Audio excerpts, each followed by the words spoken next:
오늘은 남의 것이 아니라 너의 것을 깨트려라. 한번 따라할 거예요. 남의 것이 아니라 내 것을 깨트리자. 마태복음은요, 대조를 이루는 이야기들이 많아요. 대조. 여러분, 노란색 바탕에 어떤 글씨가 선명할까요? 검은색 글씨가 선명하게 나타납니다. 밝고 어둡고, 반대로 어두우면 밝은 색깔들이 분명히 드러납니다. 이게 대조예요. 마태복음 25장에 보면 슬기로운 10처녀, 미련한 5, 지혜로운 5처녀, 이렇게 대조를 이루고 있습니다. 그러면 말씀이 선명해져요. 뭘 해야 될지 명확하게 이야기했습니다. 그 뒤에 염소와 양의 비유가 나옵니다. 어느 쪽인지 분명합니다. 그러면 말씀의 선명함을 따라서 우리는 그 선명한 말씀을 따라가면 됩니다. 성도는 말씀이 선명하게 보여주시는 것을 확실하게 붙들어야 됩니다. 말씀 붙들고 승리하는 여러분 되시기를 축복합니다.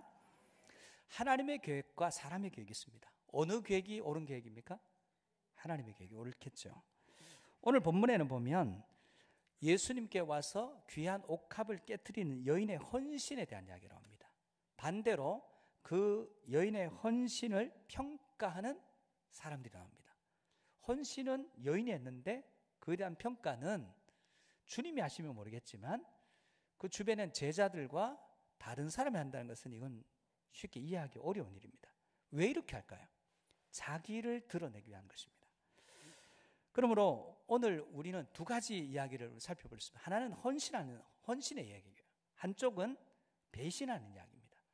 주님의 사랑은 똑같이 있는데 한쪽은 헌신하는 것으로 드러났고 한쪽은 배신하는 것으로 귀결되었다는 거예요. 먼저 성도는 자신을 깨트리는 자가 되어야 됩니다. 헌신이 뭘까요? 헌신은 마음이 아니라 몸이 가야 된다고 그랬어요. 몸이 가는 곳에 마음도 있다고 그랬습니다. 우리는 마음으로 헌신한다 그래요. 마음으로 깊이 새길게요. 맞는 말 같지만 실제로는 몸이 가야 됩니다. 몸이 가는 헌신이 언제나 헌신이라고 그랬습니다. 오늘 여인의 헌신은 몸이 움직이고 물질이 갔어요. 그래서 온전하게 자기 마음을 다 쏟았습니다. 근데 남의 헌신을 가지고 평가하는 사람들이 누굴까요? 이 사람들은 자기가 기준인 사람이에요. 이걸 인본주의자라 이렇게 얘기합니다. 여러분, 인본주의자의 특징은 이중잣대를 가지고 있습니다. 나는 관대, 상대는 엄격하게. 이중잣대예요. 똑같아야 되는, 잣대가 똑같아야 되는데 잣대가 다른 것이죠. 이게 인본주의 특징입니다. 내가 바뀌는데 관심이 없어요. 남을 바꾸는데 관심이 있습니다. 인본주의자의 중심은 나예요. 나는 변화될 필요가 없습니다. 다른 사람이 변화돼야 돼요. 말씀 앞에서 내가 변화되는 게 아니라 말씀이 틀렸을 수 있다는 거예요. 말씀이 바꾸고 하나님이 생각을 고쳐 드세요. 저는 바꿀 생각이 없습니다. 이게 인본주의자의 특징입니다. 대표적인 인물들이 이중잣대와 변하지 않는 인생들인데 이 바리새인들이에요. 예수님도 이 바리새인의만큼은 좋은 말 안 나갑니다. 어떻게 좀 거칠게 표현합니다. 이 독사의 자식들아, 그러면서 너희도 구원의 문으로 안 들어가고 다른 사람도 못 들어가게 막는 자들이다 하면서 책망하셨어요. 이들을 위선자라고 부릅니다. 왜냐하면 이들은 자기는 마음이 없는데 다른 사람의 마음을 평가하는 사람들입니다. 자신은 변화되지 않고 남을 변화시키려고 하는 사람들이기 때문에 그렇습니다. 왜 그렇죠? 기준이 자기이기 때문에 그렇습니다. 그러면 자기가 기준인 사람은 회개의 영이 부어질 리가 없어요. 돌이킴도 없습니다. 회복의 길도 그들은 알지 못합니다. 그래서 결국 어떻게 됩니까? 지옥의 자식이 되더라는 거예요. 오늘 본문의 제자들도 자신이 기준이랬어요. 자기 생각에는 여인이 잘못되고 자기 말이 옳다는 거예요. 그래서 자기 의를, 헌신은 여인이 했는데 의인은 자기 의를 드러내고 있습니다. 요한복음에 보면 300데나리온, 노동자 1년 연봉입니다. 엄청나죠? 이거를 한순간에 깨뜨려서 낭비해버렸다 생각합니다. 그러니까 이렇게 하지 말고 내가 생각했던 방식으로 했으면 훨씬 더 효율적이고 합리적일 텐데 어리석었다, 이렇게 얘기하는 겁니다. 성도는 기준이 하나님이어야 되고 하나님의 말씀이어야 됩니다. 하나님과 하나님의 말씀이 기준이 되지 않는 인생들은 전부 자기가 인생의 기준입니다. 성도가 하나님 말씀을 듣고서도 변화되지 않는다. 왜 그렇죠? 자기가 기준이기 때문에 그렇습니다. 여러분, 우리가 하나님의 말씀에 변화되려고 하면 진짜 하나님 말씀이 불편합니다. 그 말씀에 내가 순복해야 되니까. 그런데 변화될 생각이 없으면 하나님의 말씀만큼 편한 게 없어요. 그냥 내게 사랑은 다 취하고 헌신과 자기를 깨트림 다 걸러 들으면 돼요. 이건 힘든 거니까 흘려 듣고, 이거는 내가 하기에 어려운 거니까 못 들은 채 하고, 그렇게 되는 것입니다. 그러므로 사랑하는 성도 여러분, 말씀 앞에 갈등하고 고민하는 인생들이 되시기를 주의 이름으로 축복합니다. 말씀 들을 때마다 오늘 또 어떤 말씀 하실까 불편해야 됩니다. 이제 본론으로 들어가 보겠습니다. 본문 6절 7절입니다. 예수께서 베다니 나병 환자 시몬의 집에 계실 때에 한 여자가 매우 귀한 향유 한 옥합을 가지고 나와서 식사하는 예수의 머리에 부으니, 베다니 나병 환자 시몬의 집에 계실 때 식사하시는데 한 여인이 와서, 요한복음에 이 여인이 마리아로 되어 있습니다. 그리고 옥합을 머리에 부었다 되는데 요한복음에는 발에 부었다. 좀 달라요. 그런데 요한복음 12장 1절 3절에 보면 유월절 엿새 전에 죽은 자 가운데 살아난 나사로의 집에 갔는데 예수님을 위한 잔치가 열립니다. 그 잔치에서 나사로는 예수님 옆에 있고, 마르다는 하던 대로 일하러 가고 부엌 일하러 가고, 마리아가 와서 순전한 나드 한 그릇을 가져다가 깨트려서 발에 붓고 자기 머리털로 씻어서 냄새가 집안에 가득했다, 이렇게 얘기하고 있습니다. 자, 이것을 본 거예요. 본 제자들, 요한복음에서 이 사람이 가룟 유다라 이렇게 얘기합니다.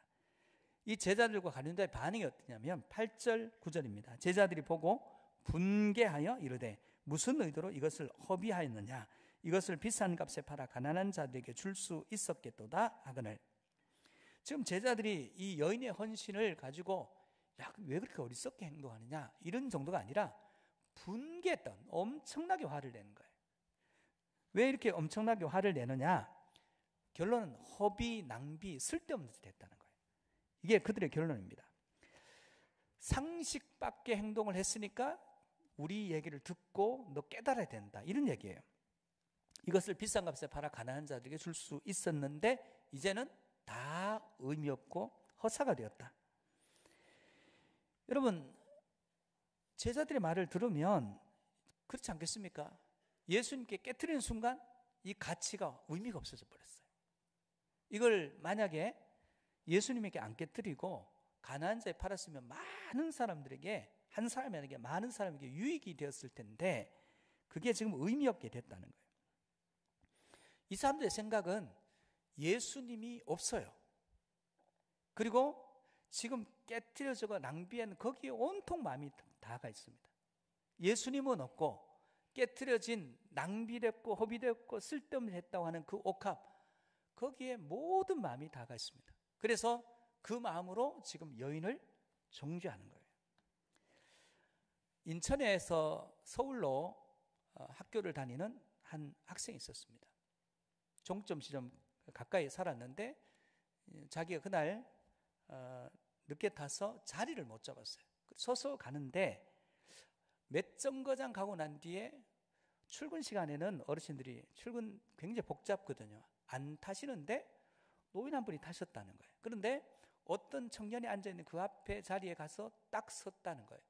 그러면 그 다음 기대하는 반응은 저 청년이 일어나고 그 불편하신 어르신이 그 자리에 앉는 그림을 그렸는데 안 일어나더라는 거예요. 분노가 일어나는 거예요.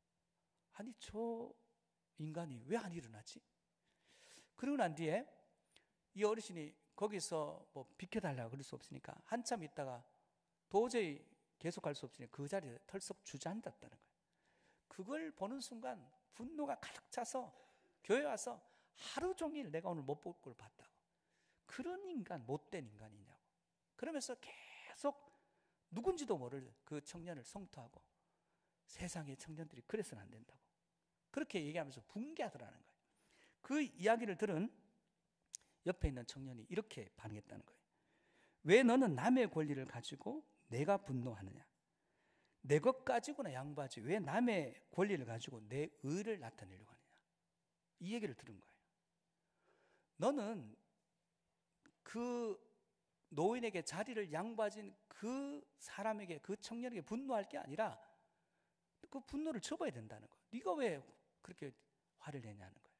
네가 그 자리를 양보할 상황이 되면 네가 양보하면 되지. 그 청년이 일어나고 안 일어나고는 그 청년의 권리라는 거예요. 너는 네가 그런 자리에 섰을 때 네가 양보하는 인생이나 돼야 되지. 왜 하루 종일 화를 내느냐, 그런 얘기예요. 지금 이 청년이 왜 화를 냅니까? 자기 의로워요. 그건 나쁜 놈이에요. 누가 나쁜 놈이에요? 자리에서 안 일어난 놈이 나쁜 놈이에요? 그 자리에서 안 일어난 사람을 하루 종일 불평하고 그 나쁜 놈이라 하는 놈이 나쁜 놈이에요? 여러분 생각은 어떠세요? 이 여인의 행동이 낭비입니까? 일단은 그렇게 보여요. 제자들과 가룟 누나도 그 여인의 헌신으로 자기 의를 나타내는 겁니다. 자기 생각, 자기 기준으로 보면 쓸데없고 낭비적이고 허비적이고 합리적이지 않은 생각을 했다고 지금 그 여인에 얘기함으로써 나는 바른 판단을 하는데, 나는 옳은 판단을 하는데, 내가 너보다 의로운 생각을 하는데, 그렇게 얘기하는 거예요. 그 여인의 행동이 의미 없습니까?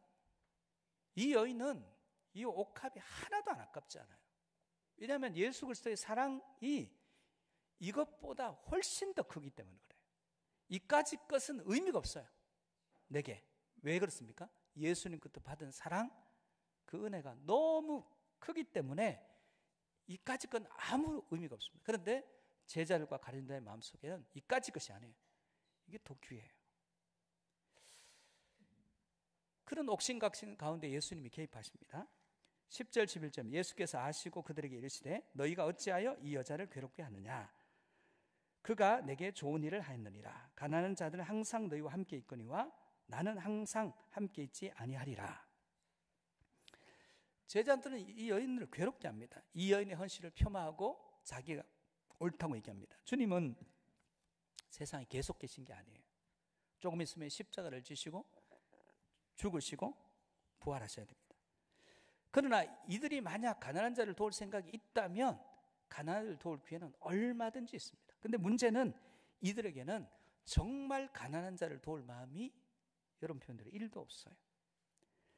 12절 13절입니다. 이 여자가 내 몸에 이 향유를 부은 것은 내 장례를 위하여 함이니라. 내가 진실로 너희에게 이르노니 온 천하에 어디서든지 이 복음이 전파되는 곳에서는 이 여자가 행한 일도 말하여 그를 기억하리라 하시니라. 이 여인의 행동은 십자가를 위한 행동입니다. 이 여인은 옥합을 깨뜨렸어요. 이 여인의 행동과 예수님이 십자가를 지신 사건은 같은 사건이에요. 여러분, 이 여인은 자기의 사랑을 옥합을 깨뜨리는 것으로 주님께 표현했습니다. 예수 그리스도께서는 자신이 사랑하는 죄인과 연약할 때 죄인 되었고 원수되었던 그들을 사랑하기 위해서 전 인류의 죄를 위해서 자기 자신을 깨뜨려서 우리에게 주신 사건이 십자가 사건이에요. 그러면 옥합을 깨뜨린 사건이나 주님이 자신을 깨뜨린 사건은 결이 같은 사건입니다. 그래서 옥합을 깨뜨리는 이 헌신이 커 보이지만 예수 그리스도께서 우리를 위해서 자신을 온전히 깨뜨려서, 사람이 자기가 가진 것을 깨뜨리는 게 쉽습니까? 본질적인 하나님이신 그분이 인간이 되셔서 인간의 손에 의해서 힘이 있는 그분이 도살장으로 끌려가는 양처럼 끌려가서 아무 말 없이 우리 죄를 대속하신 그 사랑이 큽니까? 비교 대상이 아니에요. 그래서 하나님의 그 사랑을 알면 옥합을 깨뜨린 것은 쉬워요. 헌신이 아닙니다. 근데 하나님의 사랑을 모르면 이건 엄청난 헌신이고 엄청난 낭비예요. 성도는 주님의 뜻대로 그 결대로 순종하는 겁니다. 그러므로 여자의 헌신이 예수님의 길과 결이 같습니다. 성도는 무조건 내가 변해야 되는데 남을 변화시키려고 합니다. 그래서는 안 됩니다. 내가 변하기 위해서는 끝을 봐야 됩니다. 끝을. 인생의 끝자락을 보면 지금 변화될 수 있어요. 많은 사람들이 그 시선이 목전에서 부서집니다. 끝을 보는 게 뭘까요? 철학자 샤르트르가, 철학자도 이런 좋은 말을 하는가 봐요. 인간이 경험할 수 있는 유일한 죽음은 다른 사람의 죽음이다. 그렇겠죠? 여러분들이 죽음을 경험하면 이미 끝난 거예요. 여러분은 죽음을 경험을 못해요. 죽으면 끝나는 거니까. 그래서 우리는 다른 사람의 죽음을 통해서 내 죽음을 보는 거예요. 사람이 이 세상을 하직할 때, 끝날 때 사람들의 평가가 있습니다. 옳을 수도 있고 틀릴 수도 있어요. 그러나 우리가 하나님 앞에 설 때 하나님의 평가는 반드시 옳습니다. 그 평가는 확실한 평가입니다. 그러므로 우리가 끝을 보고 지금을 사는 거예요. 끝을 못 보는 사람들은 어리석고 미련한 짓을 합니다. 전도서 7장 2절입니다. 같이 한번 볼까요? 시작. 초상집에 가는 것이 잔치집에 가는 것보다 나으니 모든 사람의 끝이 이와 같이 됨이라. 산 자는 이것을 그의 마음에, 초상집에 가서 타인의 죽음을 보고 내 죽음을 보는 거예요. 그럼 끝을 보는 거예요. 상대의 죽음을 통해서 내 끝을 보는 겁니다. 그러면 그것을 마음에 담아두고 그리고 내가 말씀을 따를지 말지를 결정하는 겁니다. 많은 사람들이 자기 인생이 끝나지 않는다고 착각합니다. 여러분 지금 50년 지나면 여기에 계실 분 별로 없어요. 30년만 지나도 여기 계실 분 별로 없습니다. 그런데 우리는 영원히 살 것처럼 끝을 보지 못하는 사람처럼 어리석게 행하는 겁니다. 여인이 예수님께서 자신을 깨트려 드릴 수 있었던 건 뭐냐면 예수님의 사랑을 깨달았기 때문입니다. 주님이 자신을 깨트려 부어주시는 주님의 사랑이 자기가 깨트린 것보다 훨씬 크다는 것을 아는 거예요. 여러분이 아무리 주님을 사랑한들 주님이 여러분을 사랑한 것에 비견할 바가 못 됩니다.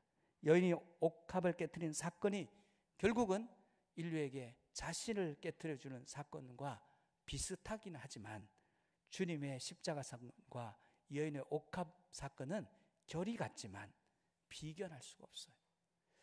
여러분이 헌신한다 얘기할 수 있겠습니까? 주님의 사랑 앞에서 우리가 뭘로 헌신하겠어요?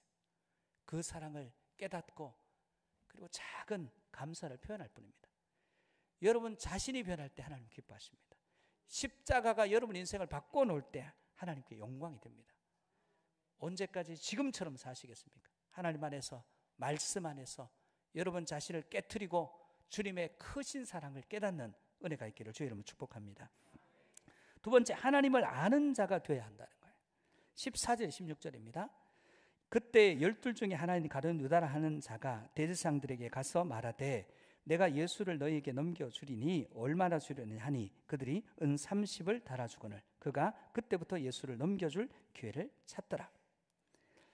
가룟 유다는 지금 대제사장 앞에 가서 예수님을 물건 파듯이 흥정하고 있어요. 그러나 이 사건 이전에 가룟 유다는 신실한 믿음의 종처럼 보입니다. 여러분 그는 예수님의 명령에서 복음을 전도하러 나갔을 때 복음을 전하고 귀신을 내어 쫓았어요. 병든 자를 고쳤습니다. 이 경험이 있습니다. 그리고 예수 그리스도께서 세리 마태에게 재정을 맡긴 게 아니라 지금 가룟 유다에게 돈꾀를 맡기셨습니다. 신뢰하고 그의 명석함을 믿으셨어요. 그러나 그 사랑을 가룟 유다는 배신합니다. 배신은요, 사랑받는 자가 하는 거예요. 사랑받지 않는 자가 배신하는 게 아니라 사랑을 받는 자가 배신합니다. 여러분, 탕자는 누가 돼요? 아들만이 탕자 될 수 있어요. 아들이 아닌 자는 탕자가 안 돼요. 아들이 돌아오는 겁니다. 우리는 둘 중에 하나가 됩니다. 헌신자가 되거나 배신자가 되거나. 그러면 주님의 사랑을 받고 주님의 사랑에 감사해서 내 자신이 변화되고 주께 헌신할 때 이걸 충성된 자라고 합니다. 똑같은 주님의 사랑을 받았는데도 불구하고 거기에 하나님도 사랑하고 물질도 사랑하게 되면 거기에 탐욕이 들어와요. 그러면 결국엔 배신자가 될 수밖에 없다는 거예요. 마리아는 헌신했는데 자신들은 돈을 사랑하는 거예요. 예수님을 파는 데는 이렇게 흥정하는 모습을 통해서 이 사람의 중심이 무엇인지를 알게 됩니다. 여러분, 이 세상에 암살 사건이 일어납니다. 옛날 이집트 대통령도 암살당했고요. 이스라엘 총리도 암살되었고 암살된 지도자들이 많아요. 누가 암살자가 될까요? 처음 지지했던 사람들이에요. 지지했을 때 내 뜻과 그의 뜻이 같았어요. 조금 지났더니 내가 기대했는데 나를 실망시켜요. 가는 행보가 달라요. 제자들도 마찬가지입니다. 처음에는 예수님의 뜻과 자기의 뜻이 일치한다고 생각했습니다. 근데 하나님의 뜻은 그들의 뜻과 달랐습니다. 그러니까 결국은 기대가 실망으로 바뀌고, 기대가 실망이 되면 지지자가 암살자가 되듯이 오늘 예수 그리스도를 배신한 인생이 되더라는 거예요. 거기에 주님만을 따른 것이 아니라 거기에 주님을 따르는 일과 물질을 섬기는 일이 같이 일어났기 때문에 그렇습니다. 그렇다면 충성하는 자가 되기 위해서 어떻게 해야 됩니까? 첫 번째는 삶에서 돈이 결정하지 못하게 됩니다. 우리는 대부분의 일들 돈이 결정해요. 돈이 있으면 하고 돈이 없으면 못해요. 그건 그리스도인의 길이 아니에요. 사람들은 돈이 결정하는 것들을 원천 차단해야 됩니다. 돈이 결정하게 하면 안 됩니다. 말씀이 결정하고 기도함으로 응답받아서 하나님의 응답으로 하나님이 결정하시게 됩니다. 사람들은 의사 앞에 가서 의사 말을 하나님 말씀보다 더 귀하게 여겨요. 의사의 표정이 어두우면 같이 어두워지고, 의사가 그래도 아유 좋은 소식입니다 하면 그 의사를 너무너무 사랑해요. 또 세상의 전문가들이 있기 때문에 경제가 휘청거리고 부동산이 휘청거리고 교육이 휘청거려요. 성도는 말씀이 가라는 대로 가는 것이지 세상의 말이나 세상의 흐름을 따라가는 인생들이 아닙니다. 성도는 인생의 모든 필요를 기도로 하나님께로부터 공급받아가는 것입니다. 주시면 하고 은혜 주시면 더 큰 일도 감당하는 것입니다. 야고보서 4장 2절을 보면 너희는 욕심을 내어도 얻지 못하여 살인하며 시기하여도 능히 취하지 못함으로 다투고 싸우는도다. 너희가 얻지 못하면 구하지 아니하기 때문이라. 하나님의 말씀은 우리가 구하라고 얘기하십니다. 그리고 구하고 받으라고 얘기하십니다. 하나님이 주시는 은혜로 사명을 감당하는 성도들이 되시기를 바랍니다. 그래서 성도는 자기 인생을 말씀으로 결정하도록, 자기 인생을 기도가 결정하도록 말씀과 기도로 든든히 서는 인생들이 되어야 됩니다. 탐심은 우상숭배라고 했어요. 돈을 사랑하면 일만하의 뿌리라고 했습니다. 그래서 돈과 하나님을 겸하여 섬길 수 없습니다. 돈이 결정하게 하면, 말씀이 결정하고 기도가 결정하는 인생이 될 때 배신자가 아니라 헌신한 자가 됩니다. 두 번째는 내가 반드시 말씀으로 변화되어야 됩니다. 자기가 기준인 인생은 변화 안 돼요. 자기가 삶의 중심인 인생은 변화될 수가 없습니다. 여러분, 그런 인생이 성경에 많습니다. 요나는 자기가 중심이에요. 하나님이 아수르의 니느웨를 가서 거기에 회개를 선포하라고 합니다. 회개 선포하면 변화될 거 알아요. 근데 아수르는 변화됐으면 안 돼요. 아수르가 우리 민족이 어떻게 했는데, 악한 민족인데, 우리 민족을 얼마나 많이 죽였는데 저 인간들은 구원받으면 안 된다 생각해요. 그래서 스페인 다시스로 도망가는데 마침 배도 있고 형통합니다. 사람의 계획, 하나님의 계획 중에 하나님의 계획이 아니라 사람의 계획대로 가는 거예요. 그러니까 결국은 니느웨로 가게 됐습니다. 하나님의 뜻이 이루어진 거예요. 복이 뭐냐면 말씀 앞에서 내가 깨어지고 변화되는 게 복입니다. 물질이 복이 아닙니다. 말씀 앞에서 내 인생이 확 바뀌는 거예요. 그러한 복이 저와 여러분에게 있기를 주님의 이름으로 축복합니다. 왜 우리 하나님의 계획을 따라야 됩니까? 하나님은, 한번 따라서, 하나님은 언제나 오르십니다. 이사야 55장 8절에서 9절을 보면 이는 내 생각이 너희 생각과 다르며 내 길은 너희의 길과 다름이니라. 여호와의 말씀이니라. 이는 하늘이 땅보다 높음 같이 내 길은 너희의 길보다 높으며 내 생각은 너희의 생각보다 높으니라. 하나님의 생각이 있고 내 생각이 있습니다. 하나님이 너희 길보다 내 길이 높고 너희 생각보다 내 생각이 높아 얘기하셔요. 그러면 우리는 이해할 수 없어요. 납득도 안 되고 공감도 안 되고 수용도 안 되는 말씀이라 할지라도 하나님이 언제나 오르심을 믿고 그 말씀에 순복하는 거룩한 하나님의 백성들 되시기를 주의 이름으로 축복합니다. 고집센 또 성경 인물이 있습니다. 사울 왕이에요. 하나님이 아말렉을 진멸하라 하십니다. 헤렘, 그리고 그 민족 자체를 전체로 들여서 그건 하나님 것이라 얘기합니다. 마치 여리고 성처럼. 그런데 고집센 사울 왕이 생각해 봅니다. 이렇게 많은 전리품을 얻었는데 이거 아껴 놓으면 다음번에 쓸 수 있는데 이거 왜 다 불태워버리지? 남기자는 거예요. 나중에 거짓말하죠. 하나님께 드리려고 남겼다, 백성들이. 아각 왕을 죽이는 것보다 살려놓으면 외교적으로 협상 카드가 되는데 왜 죽여요? 한 사람 죽인다고 무슨 영화를 누리겠다고.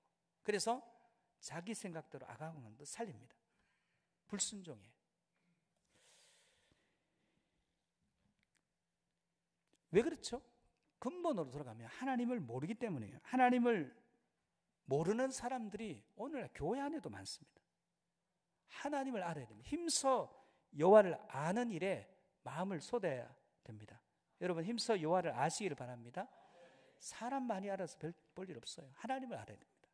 그래서 호세아 6장 3절입니다. 그러므로 우리가 여호와를 알자. 힘써 여호와를 알자. 그의 나타나시면 새벽빛같이 어김없나니 비와 같이 땅을 적시는 늦은 비와 같이 우리에게 임하시리라 하니라. 과학적 실험도요, 똑같은 결과가 계속 나와야 그게 정설로 인정받습니다. 인생의 경험하는 거예요. 하나님은 언제는 이랬다가 언제는 저랬다가 나중에는 예측도 할 수 없는 하나님이 아니십니다. 하나님은 우리에게 항상 같은 마음이세요. 약속을 변개하시고 회전하는 그림자가 없으신 분이에요. 지금 그 얘기를 하는 거예요. 힘써 여호와를 알자는 거예요. 하나님이 누구신지 그걸 경험으로 체험으로 알아야 됩니다. 가룟 유다 베드로 똑같이 배신합니다. 근데 둘 다가 하나님을 주님을 알고 하나님을 아는 것이 깊이가 달라요. 베드로는 이렇게 합니다. 어느 날 예수님께 이렇게 합니다. 예수님, 내가 용서하면 몇 번까지 용서하면 되겠습니까? 세상에는 3번만 용서해요. 나는 인심을 써서 2배보다 더 보태서 7번 용서하면 되겠죠. 자신만만하게 얘기해요. 예수님 7번 용서하면 되는 거 아니에요? 그랬더니 예수님 말씀하세요. 70번, 7번이라도 해야 된다. 그것도 끝은 아니다. 이렇게 해요. 그때 깨달아요. 예수 그리스도는 우리를 용서하시는 분이구나. 대화를 통해서 깨닫습니다. 어느 날 베드로는 좌충우돌하면서 배워요. 물리로 예수님이 걸어오세요. 유령가에서 두려워하다가 예수님이라 하니까 내니 두려워 말라 하니까 예수님께 말을 걸어요. 만약 주님이시면 나보고 물리로 걸어오라 하십시오. 그래서 물리로 걸어가다가 물결 보고 무서워서 빠졌어요. 그때 주님께서 손을 잡아서 일으키시면서 이렇게 합니다. 왜 의심했느냐? 그때 베드로가 깨닫습니다. 대화를 통해서. 의심하면 빠지는구나. 의심하지 말아야 되겠구나. 베드로가 또 변화선을 갔습니다. 정신없는 가운데 초막셋을 짓는다니까 여기 있는 것이 아니라 내려가야 된다. 현실의 삶으로 내려가세요. 환상 가운데 머무는 것이 아니구나. 삶의 현장 가운데서 하나님의 영광을 깨닫습니다. 그리고 자신만만하게 얘기합니다. 다 주님을 버려도 저는 안 버립니다 했더니 네가 제일 먼저 버린다. 내 의지로 안 되는구나. 내 의지로 안 버린다고 해도 내 입이 주님을 배신하고 있구나 깨닫습니다. 근데 경험한 게 있잖아요. 예수님이 용서하신 하나님, 돌아가면 되고 다시 받아줄 하나님. 가룟 유다는 대화가 없어요. 예수님을 알지 못해요. 기껏 대화한 게 이거예요. 제자 중에 하나가 나를 팔리라 주님 말씀하시니까 대화한다는 게 떡을 떼면서 주여 납니까? 이게 대화예요? 이게 끝이에요. 그러니까 가룟 유다는 주님을 알지 못해요. 주님의 제자인데 주님을 알지 못해요. 오늘 우리도 마찬가지입니다. 교회에 있는데 하나님을 몰라요. 신앙생활 하는데 목사인데 하나님 몰라요. 장로인데 하나님 몰라요. 권사님인데 하나님 몰라요. 교회학교 교사인데 하나님을 모를 수 있어요. 힘써 여호와를 알아야 됩니다. 그분을 알면 우리가 돌아가는 길도 알고 어떻게 하면 회복되는지도 압니다. 그분을 알아야 됩니다. 여러분 다윗 왕은 하나님을 알아요. 그래서 자기가 죄를 지었는데 보통 죄를 지은 게 아니라 다윗 진짜 나쁜 놈이에요. 근데 시편 51편에 철저하게 회개합니다. 그리고 뭐라 그럽니까? 저 때리시고 망하게 하셔야 되는데 제발 주의 성신, 주의 영을 제게서 거두시만 마십시오. 저를 구원하는 길에서 빼버리지만 마십시오. 그거 구하는 거예요. 사울 왕은 하나님의 명령 가운데 사무엘에게 기름 부음 받았어요. 전쟁에도 하나님의 은혜로 이겼습니다. 근데 불순종에 불순종합니다. 제사도 자기 마음대로 드리고. 그래서 하나님께서 사울 왕을 버리셨어요. 하나님 말씀 더 이상 안 들려요. 그때 엎드려서 돌아갈 길을 모색하는 게 아니라 엔돌에 신접한 무당 찾아가서 무당을 통해서도 사무엘 불러올려서 듣겠다는 게 사울의 모습입니다. 그 최후가 어떻게 됐습니까? 길보아산에서 아들들과 함께 비참한 최후를 맞이했습니다. 여러분 하나님이 누구이신지, 예수님이 누구신지, 성령님이 누구신지 십자가가 무엇인지를 알아야 됩니다. 그때 우리는 마이너스 인생이 아니라 플러스 인생이 되는 것입니다. 한번 질문해 보겠습니다. 죄에 무엇을 보태면 플러스 인생이 되겠어요? 죄는 세상의 어느 것을 합해도 해결이 안 돼요. 죄에 여러분의 수고와 헌신을 보태면 플러스 인생이 됩니까? 여러분 물질적 헌신을 죄에 보태면 플러스가 됩니까? 여러분의 지식을 보태면 플러스가 됩니까?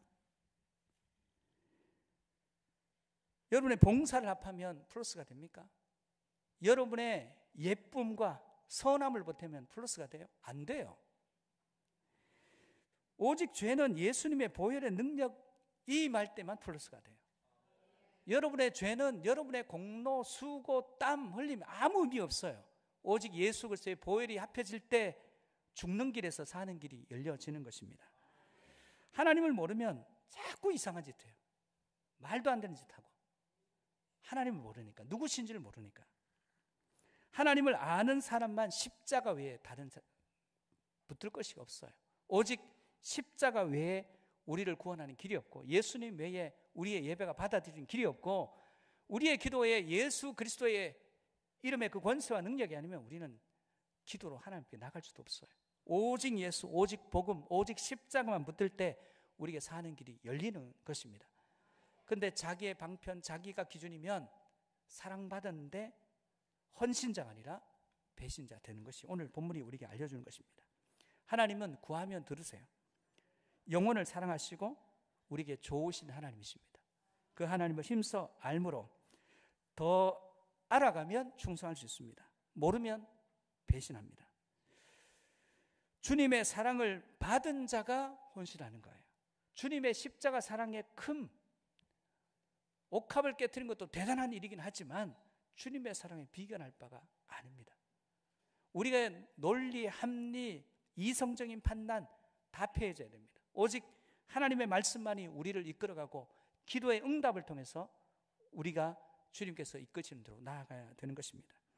말씀이 우리의 삶을 인도하고 기도가 우리의 삶에 능력과 권능을 주고 또한 주님을 힘써 알아가므로 오늘 자신에게 아까운 것을 기꺼이 깨트려졌던 주님의 사랑을 깨달은 이 여인처럼 헌신자가 되고 주님을 몰라서 돌아갈 길도 회복의 길도 찾지 못하는 어리석은 자가 되지 않기를 주의 이름으로 축복합니다. 우리에게는 선명하게 있는 두 갈래 길이 있습니다. 무엇을 택해야 될지는 명확합니다. 그럼에도 불구하고 주님의 길을 걷지 못하는 자들 가운데 악한 영들의 권세가 예수 그리스도의 이름으로 떠나가고 주님의 영의 감동을 통해서 길과 진리와 생명 대신 주님의 길을 걸음으로 내 것을 깨트려 남의 것이 아니라 내 것을 깨트려 내 사랑을 주님께 표현하는 거룩한 주의 백성들 되시기를 주님의 이름으로 축복합니다. 축복합니다.